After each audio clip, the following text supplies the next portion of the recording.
Welcome to the Audacity Files. I'm Simone, your lead detective, investigating the mixed signals, situationships, and unanswered questions that make modern dating feel like an unsolved crime. Before we get into our episode today, I would just like to extend a large welcome to all of our new listeners. Since the drop of the last episode, there's been a huge increase in listeners and followers, so I just want to say thank you so much. I hope you have your pens and pads ready to help me solve what happened in case file number 2. This is part 2, the informant. Last time we left off at Henry and I officially starting our relationship, so let's see what happened after that. I was very excited because I really enjoyed his company, and now we had the freedom to get to know each other better and see if this could really work without being unsure of where we stood with each other. Henry was a very straightforward guy, and I really appreciated that, especially after my previous experience. We texted and talked every day, and I really liked what I got to know about him. He had a really good reputation and was known as being a really helpful and respectful person. I was surprised in myself because even though I was highly attracted to him and his personality, thankfully I wasn't head over heels too fast this time. No limerence detected. As time went on, he started meeting some of my friends, which didn't go the way I hoped at all. The more he came around, the more I heard my friends expressing their concern. Detective popping in here. I understand that especially in the early days, everyone likes to put their best foot forward, and sometimes that means we can have rose-colored glasses and not really see the reality of a situation. That being said, I'm the kind of person that really appreciates advice from other people, and I highly value my friends' opinions. Okay, back to our story. You do realize that he's only 21, right? I don't really like him too much. It feels like he's trying to give off a facade of being older or more mature than he really is. Constantly hearing comments like this definitely set off alarms. I personally didn't see or hear anything that I felt was concerning, but these were my friends, so I figured that they had my best interest at heart. I just assumed there was something off about him that I didn't see. I wanted to show that I learned something from past experience, and I low-key wish someone would have spoken up about what they saw happening with Hank in the first case. It was weird because every time I asked them for a clear reason why they disliked him, no one could come up with any legitimate reasons. Let's review what we have so far. Evidence item number 1. Henry has been consistent from day 1. Evidence item number 2. People I trust seem unsure and unimpressed about him. Evidence item number 3. Nobody can actually explain why. Now, detectives, here's the question. Do you see anything wrong so far? Or do you think fear of being hurt again from case file number 1 is just making me doubt my own judgment? Let's keep going and see. I didn't allow them to make a decision for me, but I filed it away as something to take note of. We both ended up with really busy schedules suddenly, so even though we couldn't get together in person as much as we'd hoped for, we did stay in constant contact. Then one day, I got the call saying that his parents were coming to town and he wanted them to meet me. Well, let's just say I was a bit traumatized from the last time that went down, but I was up for it. In my mind, I figured this should be easier than the last time since his mom is black. She shouldn't have any issues with me being black also. Like I mentioned in part 1, I had been staying in the basement apartment of my friend's parents' house, and so we were planning on having a nice dinner there. Henry was really excited, and so he talked with her dad, Matt, to see if he could do some cooking in their kitchen upstairs because he wanted to prepare the meal. Matt agreed, and so we were all set. He decided that we should do an initial meeting the day they came in town before the dinner so we can focus on the meal and enjoy ourselves at the dinner with less nerves. I honestly thought it was a great idea.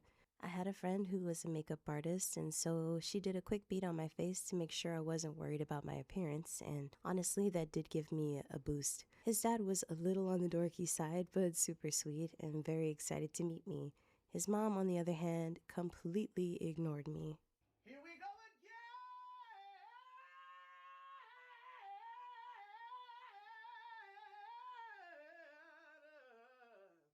Here we go again. Every time I like a guy, his mom doesn't give me a chance. But whenever I meet a guy that I couldn't care less about, then his mom loves me. Someone make it make sense. One thing about Henry I can say is that he may have been young, but he was more sure of what he wanted than any other guy I had met at the time. Mom, say hello to Simone. I drove us an hour and a half to come here to meet her, so don't be this way. She rolled her eyes and complied. Nice to meet you. Then she walked off before I could even respond. His dad apologized on her behalf. I think she's just tired. It was a long flight from Minnesota and then a longish drive up here, but I'm so happy to finally put a face to the name in the stories.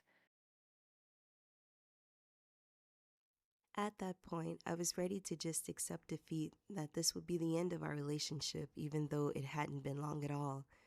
Henry assured me that I had nothing to worry about when it came to his mom. He could make her come around, but even if she didn't, he wouldn't change how he felt about me. Wow, detectives, I really didn't expect this at all. This was already going better than the last time. Do you think we can add this to more evidence of him being invested in this relationship? Even though he tried to get her to come around, she never did, and she was suddenly sick on the day of our planned dinner, so it didn't happen. I was crushed because even though I wasn't dating his parents, they're still important and I didn't want to cause a rift between them. He was their only child and I knew they were close. It's okay, this won't be the only chance. The next time they come to visit, we can try this again. His words brought me a lot of comfort, but my friends were convinced that this was the beginning of the end. They were certain that the relationship wouldn't survive. About 2 weeks after his parents left, Henry got a call that changed everything.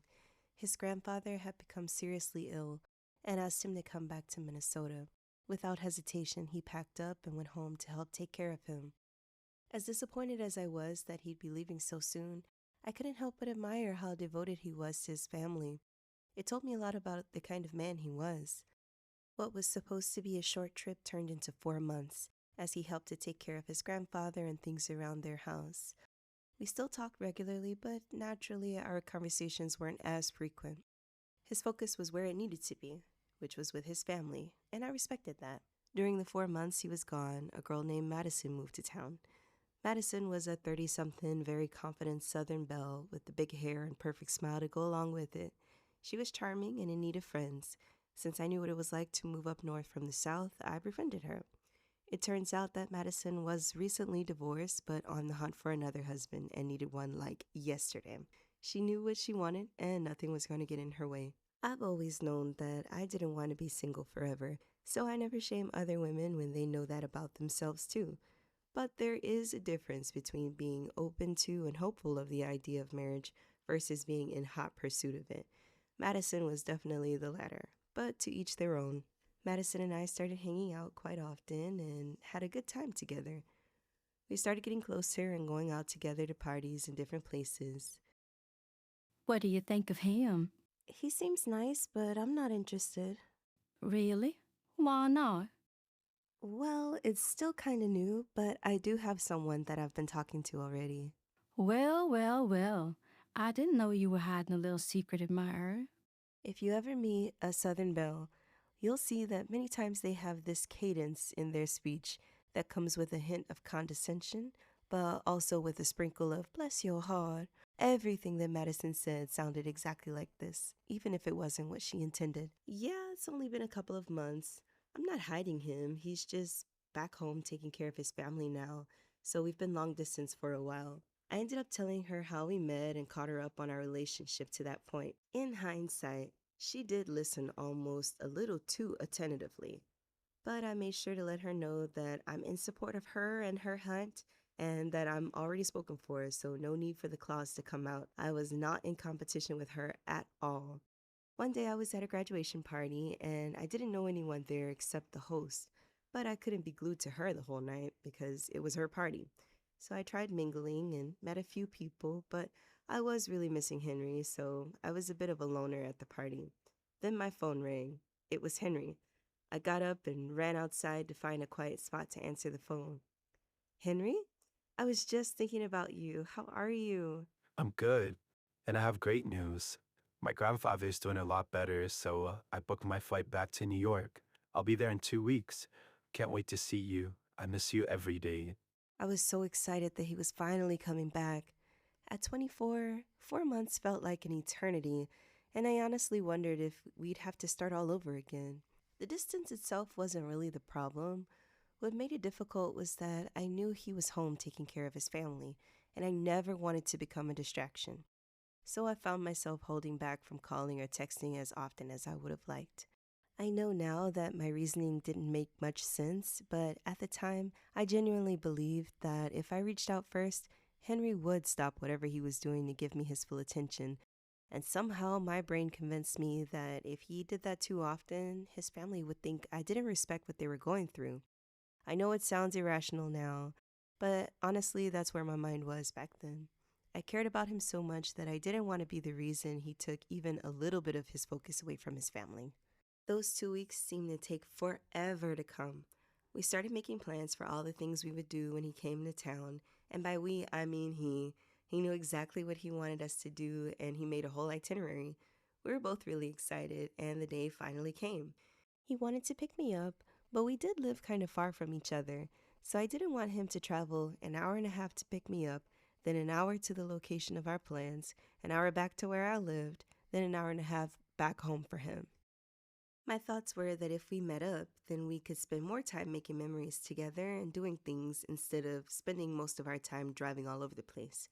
So we agreed to meet at the spot instead. Detectives, I've noticed a pattern that will keep showing up in these case files, and I think it's time I address it. I've always struggled with accepting help from others, and especially men. If it's something I know I can do myself, I just do it. I'm not sure if the Cheetah Girls mess me up with the lyrics to their song Cinderella, where they say, I don't want to be like someone waiting for a handsome prince to come and save me. I will survive. I know somebody's on my side. Don't want to depend on no one else. I'd rather rescue myself. I hate the idea of being seen as some helpless damsel in distress, waiting for someone to rescue me. I wonder if that mindset has worked against me sometimes, though. A lot of men seem to enjoy feeling needed, not because they think you're incapable, but because helping is one of the ways they show they care. I've never really needed someone to do things for me, but I have wanted someone to experience life with. Is anyone else like this? Do you struggle to let people help you? Or have you figured out how to balance independence with letting someone show up for you? I'd love to hear your thoughts, because this is one mystery I still haven't completely solved. Plans were set. We were going to a brewery for dinner and a concert, then walking on the pier and getting gelato after. He had it all planned out.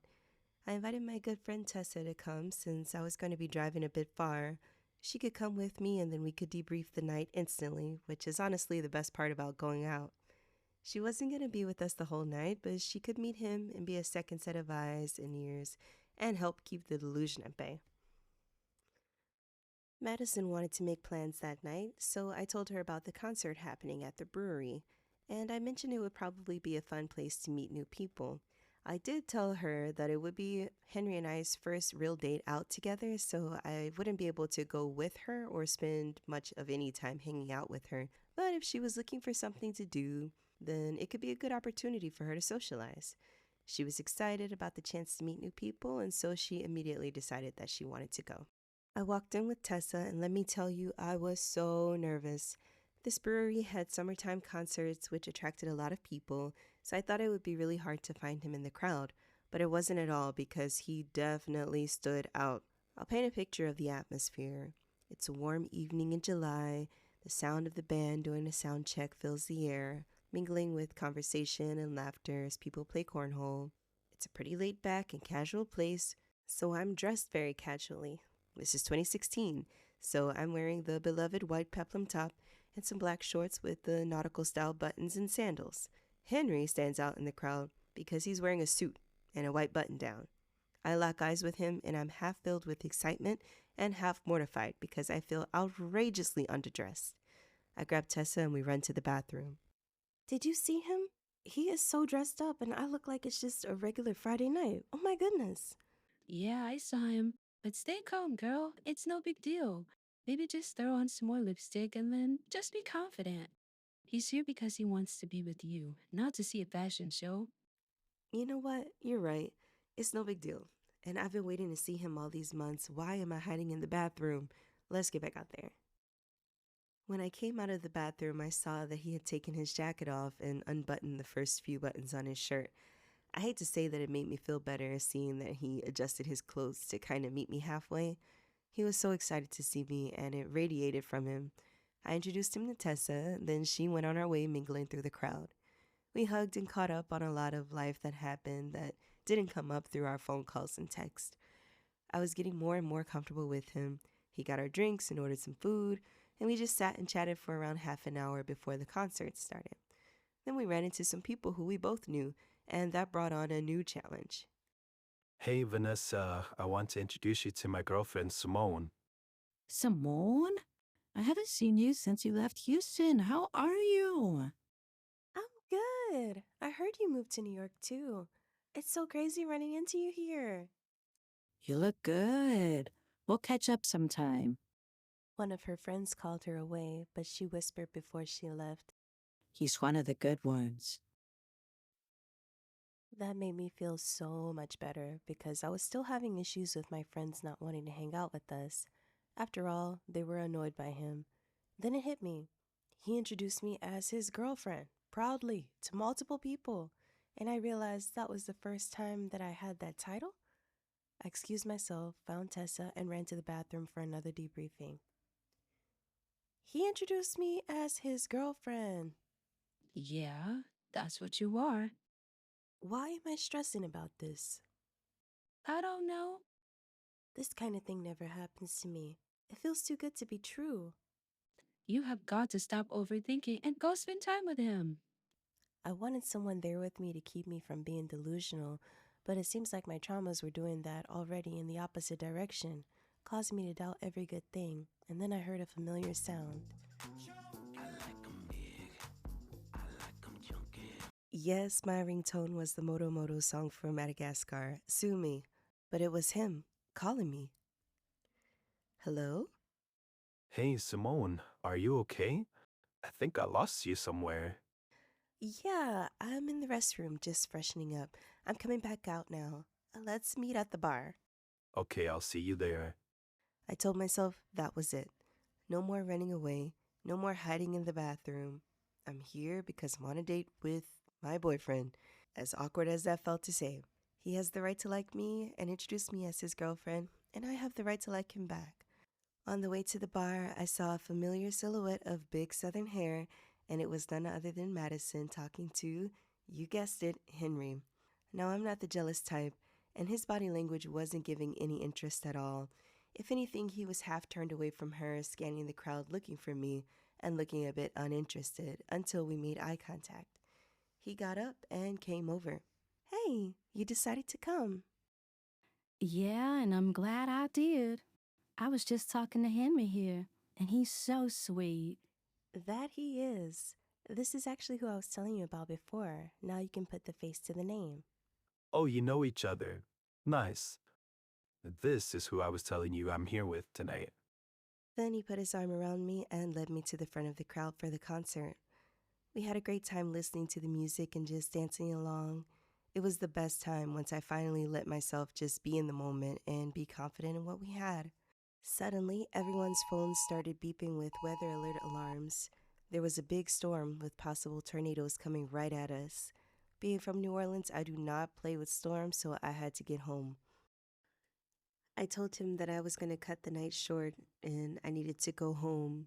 I found Madison to let her know I was leaving and hoped that she got home safely, but she said she was going to stay there and brave out the storm. Henry walked me to my car, and then I went on my way. I think Tessa and I talked more about what happened for longer than we were even there. We analyzed every look, every word, every smile, and I was feeling pretty good about it. He checked to make sure I got home okay, and I went to bed that night with a smile on my face and actively pushing away any lingering doubts I had. All right, detectives, let's review the evidence so far. At the time, I was investigating if Henry was a good guy, but I think the real investigation should have been of my own feelings. Was I sure enough of myself to believe that someone actually liked me and could be genuine? Every kind thing he did, I felt needed to be verified. Every compliment, I mentally cross-examined. Detectives, that's what heartbreak does. It doesn't just make you question other people, Sometimes it makes you question every good thing that happens to you. The next day, I met up with some good friends of mine, Sam and Stacy, and they invited Madison to join us to get coffee. Sam and Stacy have been really true friends of mine that I can trust even now, 10 years later. They were about 10 to 15 years older than me, and Stacy was actually older than Sam. I decided to tell them everything about how I was feeling, and they were really encouraging. You know, Simone, I got a lot of backlash when Sam and I were dating due to our age difference. Because of my previous life experience, I was tempted to run away from Sam too. But he's genuinely a good man that he was worth the risk. If you think that you can see this relationship going somewhere with Henry, you should go for it. We all looked over at Madison as she's giggling and smiling. She's been glued to her phone all morning and totally not engaged in our conversation, which is odd for someone who said that they were dying to make friends.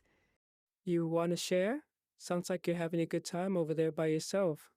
Oh, it's nothing. Well, actually, I met this guy last night at the brewery, and he was so sweet and very handsome, might I add. We exchanged numbers, and he's been texting me all morning. Oh, well, good for you. I hope it works out. I can't believe how well we hit it off. I'm sorry, I'll put my phone away, but he keeps messaging me. I feel a strong connection, so I want to strike while the iron is hot. You know what I mean? Yeah, go for it, I said, and we just carried on with our coffee date. I was going to be moving the next month, and so I asked Henry to help if he could. He promised he would be there, and everything he said and did gave me no reason to doubt him. We kept meeting up and getting closer. Emma, Eric, and Carlos were the only one of my friends who had the freedom and desire to hang out with Henry and me.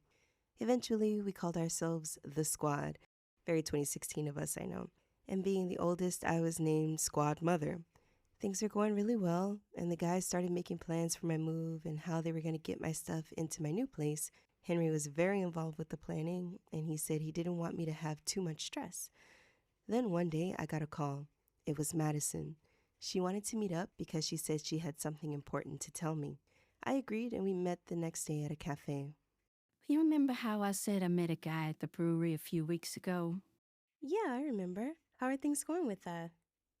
This must be the news she wanted to share. I guess they're dating now. Good for her, I thought to myself. Well, it was actually Henry. After you left, he stayed and we talked for a long time. I just wanted to let you know. The audacity! Is anyone else having deja vu right now? I tried everything in my power to avoid having a repeat of Brittany and Hank, yet here we go again. We overcame the parents not liking me, but I was not prepared for this. So here's what we know now. Exhibit A, Henry has consistently treated me with kindness and respect. Exhibit B, the people I trust most, Sam and Stacy, both believe I should give the relationship a chance. Exhibit C, Madison suddenly tells me the mysterious guy she's been texting is my boyfriend. Now here's the question.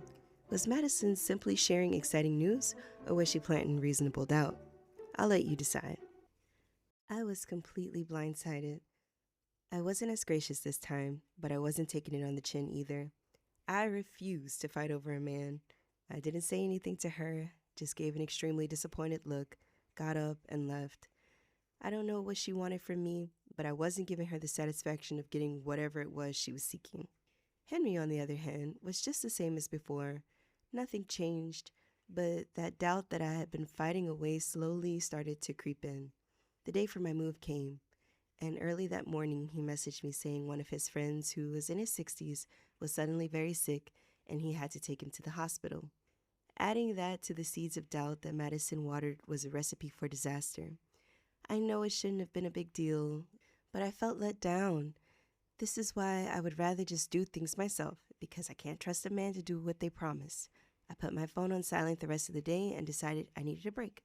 When I finally looked at my phone, I realized I missed so many messages. I'm so sorry. I know you really counted on me being there.